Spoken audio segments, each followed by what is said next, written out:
2021년 아침 읽는 시편, 오늘 본문은 시편 40편입니다.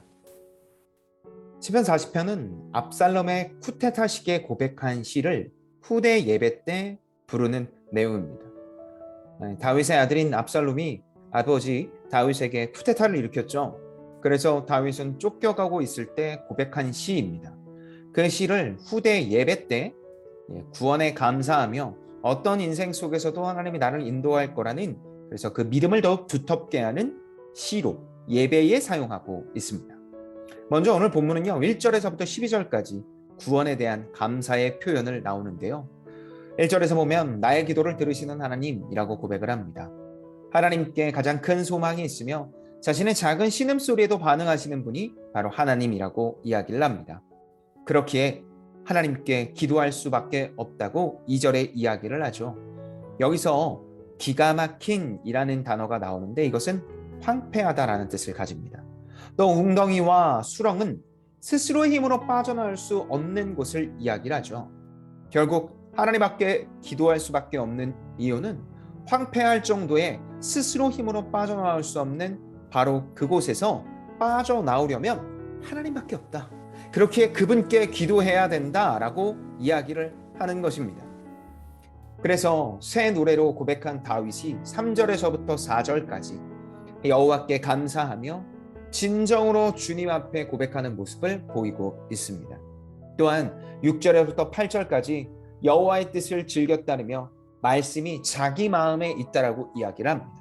앞서서 이야기한 것처럼 자신의 상황은 지금 쿠데타의 세력에 쫓기고 있지만, 심지어 그 쿠데타의 핵심 세력이 자신의 아들이지만, 그럼에도 불구하고 하나님께서 나에게 뜻을 주시고 그 동시에 지금 이 상황에도 주께서 헤쳐나가게 하실 것을 기대하는 마음, 그것이 바로 6절부터 8절까지의 내용이라고 할 수 있습니다.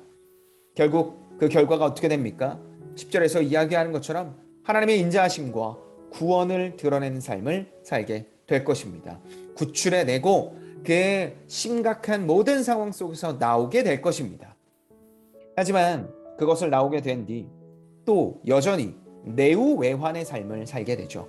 안쪽으로는 우가 있고 외적으로는 환란이 있는 이중으로 겹치는 삶을 여전히 살게 될 것이다. 그러나 그럼에도 불구하고 이전의 고백과 경험을 통하여 더욱 하나님을 의지하게 된다는 겁니다. 자, 그리고 13절부터 17절까지 그 이후에 다시 그리스도께서, 하나님께서, 성령께서 박해로부터 구원받게 할 것이라고 이야기를 합니다. 14절부터 15절을 보면 여전히 주님만 바라보게 하는 상황, 앞서서 이야기한 것처럼 내우외환의 삶을 살게 됩니다. 괴롭히는 존재들이 그래서 더 크게 당했으면 좋겠다라고 이야기를 하죠. 자신을 이렇게 괴롭히는 존재들이 하나님 앞에서, 그리고 또 다른 세력들을 통하여 크게 보응받았으면 좋겠다라고 이야기를 합니다. 그리고 이렇게 주를 찾는 자를 외면하지 말아달라고 간절하게 고백하죠.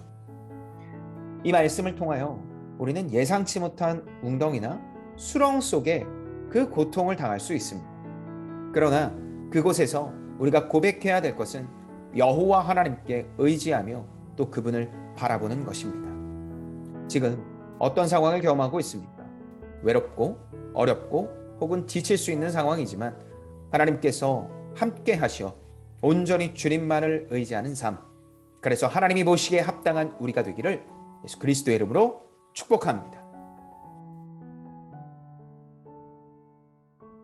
하나님 아버지, 각자 인생길을 돌아보며 하나님의 도우심을 간절히 기다리며 하나님께 부르짖을 때가 있습니다.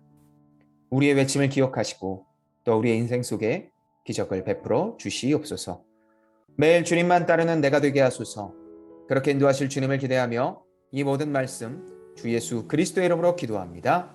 아멘.